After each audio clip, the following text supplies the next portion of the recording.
నమస్తే. Welcome to Andhra Prabha. నేను లక్ష్మి.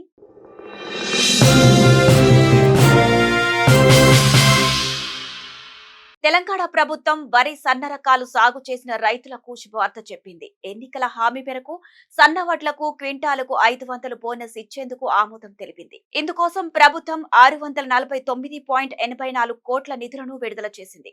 దీని ద్వారా సుమారు 84 లక్షల మంది రైతులకు లబ్ధి చేకూరనుంది. ఈ వివరాలేంటో ఈ వీడియోలో చూద్దాం.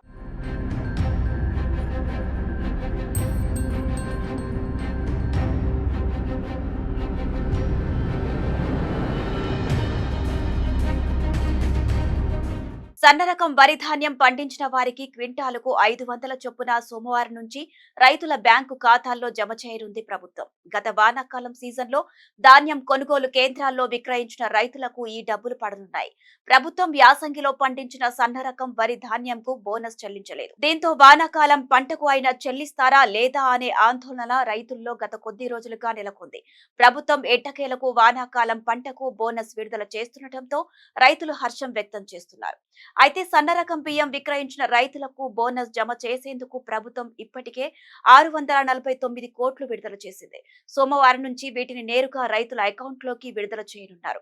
గతంలో కొంతమంది రైతులకు డబ్బులు జమ చేశారు. అయితే మధ్యలో పంచాయతీ ఎన్నికలు రావడంతో కోడ్ అడ్డంకి వల్ల ఈ ప్రక్రియను ఆపేశారు. ఇటీవల పంచాయతీ ఎన్నికలు ముగియడం, కోడ్ తొలగిపోవడంతో మిగిలిన రైతులకు సోమవారం నుంచి డబ్బులు రిలీజ్ చేస్తున్నారు. దీంతో రైతుల్లో ఆనందం వ్యక్తమవుతోంది. సన్న రకం బియ్యం పండించిన రైతులకు క్వింటాలకు 500 చొప్పున బోనస్ ఇస్తామని గత ఎన్నికల్లో కాంగ్రెస్ హామీ ఇచ్చిన విషయం తెలిసిందే.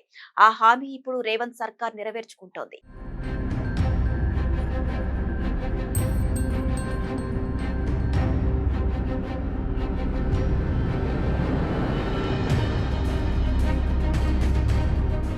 గత యాసంగి సీజన్ లో సన్న బియ్యం పండించిన రైతులకు బోనస్ ఇవ్వలేదు. ఆ తర్వాత వానాకాలంలో పండించిన బియ్యానికి ఇప్పుడు బోనస్ డబ్బులు ఇస్తున్నారు.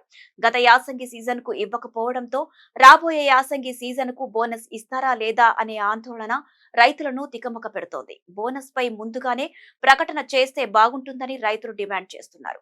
సన్న బియ్యం పండించాలంటే పెట్టుబడి ఎక్కువగా అవుతుందని, దిగుబడి కూడా తక్కువగానే వస్తుందని ఆవేదన చెందుతున్నారు. అందుకే యాసంగి సీజన్ లో కూడా బోనస్ ఇవ్వాలని కోరుకుంటున్నారు. ముందుగానే దీని గురించి ప్రకటన చేయడం ద్వారా తాము పండించాలా వద్దా అనేది నిర్ణయం తీసుకుంటామని అంటున్నారు. మరి ప్రభుత్వం రాబోయే యాసంగి సీజన్ కు బోనస్ చెల్లిస్తుందా లేదా అనేది స్పష్టత రావాల్సి ఉంది. ఒకవేళ యాసంగి సీజన్ కు కూడా బోనస్ ప్రకటిస్తే రైతులకు మరింత లాభదాయకం అవనుందని అంటున్నారు.